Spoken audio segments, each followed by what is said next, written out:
একটা সীমানা দুই দেশকে ভাগ করে, কিন্তু ক্রিকেটের মাঠ সবারই।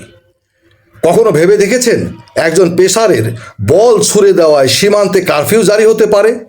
ভারতীয় পররাষ্ট্রমন্ত্রী জয়শঙ্কর ঢাকা সফরের মাত্র 4 দিন পরেই ঘটে গেল এক অবিশ্বাস্য ঘটনা।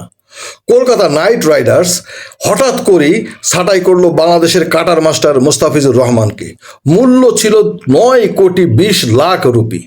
বাংলাদেশি কোনো খেলোয়াড়ের জন্য আইপিএল ইতিহাসের সর্বোচ্চ দাম এটি, কিন্তু সেই স্বপ্ন ভেঙে টুকরো হতে সময় লাগলো মাত্র কয়েক সপ্তাহ। বিসিসিআই এর নির্দেশে মুস্তাফিজকে বাদ দেওয়া হলো, কিন্তু কারণ বাংলাদেশের সাম্প্রতিক ঘটনাবলী এবং ক্রমবর্ধমান রাজনৈতিক উত্তেজনা। কিন্তু এখানেই থেমে থাকেনি গল্প। যখন এই খবর বাংলাদেশে পৌঁছালো, তখন এলো আরেকটি বিস্ফোরক খবর। ভারত ত্রিপুরা সীমান্তে রাতে কারফিউ জারি করেছে। 856 কিলোমিটার সীমান্ত। 28 ফেব্রুয়ারি 2026 সাল পর্যন্ত এই কারফিউ বজায় থাকবে। অর্থাৎ আমাদের নির্বাচন হয়ে যাওয়া পর্যন্ত এই কারফিউ বলবৎ থাকবে। একজন ক্রিকেটার আর সীমান্তের কারফিউ, এই দুইয়ের মধ্যে কোনো যোগসূত্র আছে? ভারতীয় বিএসএফ এর গোয়েন্দা রিপোর্ট বলছে, বাংলাদেশের পার্বত্য চট্টগ্রামের পিসিজেএসএস এবং ইউপিডিএফ গোষ্ঠীর গতিবিধি বেড়ে যাওয়ায় এই সিদ্ধান্ত গ্রহণ করা হয়েছে। কিন্তু বিশ্লেষকদের একাংশের দাবি, এটা আসলে শেখ হাসিনার ইস্যুতে বাংলাদেশের বর্তমান প্রশাসনের উপর মনস্তাত্ত্বিক চাপ দেওয়ার কৌশল মাত্র। এর আগে মে মাসে সিলেট সীমান্তে কারফিউ জারি করা হয়েছিল, এখন ত্রিপুরা সীমান্তে। তাহলে পরবর্তীতে কোন সীমান্তে আবার? এদিকে বাংলাদেশের সামনে দাঁড়িয়ে আছে এক বড় অর্থনৈতিক চ্যালেঞ্জ। 30 ডিসেম্বর সরকারি ক্রয় সংক্রান্ত উপদেষ্টা পরিষদের বৈঠকে সিদ্ধান্ত নেওয়া হয়েছে ভারত থেকে 50,000 মেট্রিক টন সেদ্ধ চাল আমদানি করা হবে। দর্শক মণ্ডলী, এই সময় কেন ভারত থেকে সেদ্ধ চাল আমদানি করার সিদ্ধান্ত গ্রহণ করা হলো, এই প্রশ্নটা আপনাদের কাছে থাকলো। খাদ্য উপদেষ্টা আলী ইমাম মজুমদার আশা করেন রাজনীতি আর ব্যবসা আলাদা, কিন্তু যখন ক্রিকেট মাঠেই সম্পর্ক জটিল হচ্ছে, তখন চালের বস্তার গতিপথ কি সরল রেখায় থাকবে? মোস্তাফিজ ইস্যুতে বাংলাদেশের প্রতিক্রিয়া আরো ভয়ঙ্কর, তীব্র। ক্রীড়া উপদেষ্টা আসিফ নজরুল সরাসরি বলেছেন দাসত্বের অবসান ঘটাতে হবে। সাংস্কৃতিক উপদেষ্টা মোস্তফা সরোয়ার ফারুকী বিষয়টিকে লজ্জাজনক বলে অভিহিত করেছেন। তথ্য উপদেষ্টা সৈয়দা রিজওয়ানা হাসান বাংলাদেশে আইপিএল সম্প্রচার বন্ধের আইনি ভিত্তিক খতিয়ে দেখার ইঙ্গিত দিলেন। কিন্তু ভারতের ঘরে তখন অন্য গল্প।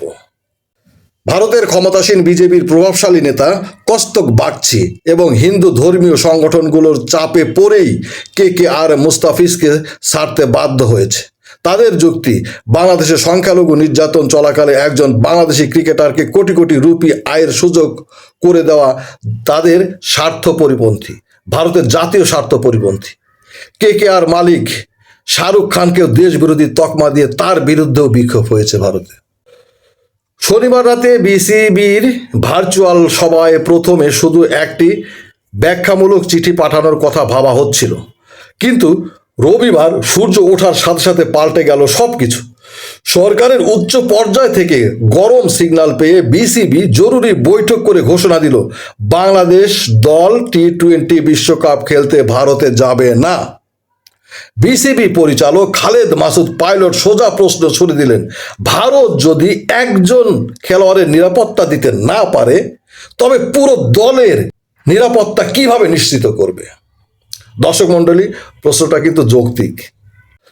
বাংলাদেশ এখন দাবি তুলছে আইসিসি যেন তাদের ম্যাচগুলো সহ আয়োজক শ্রীলঙ্কায় সরিয়ে নেয়, অর্থাৎ আইসিসি যেন বাংলাদেশের যে ম্যাচগুলো আছে সেই ম্যাচগুলোকে শ্রীলঙ্কায় সরিয়ে নেয়।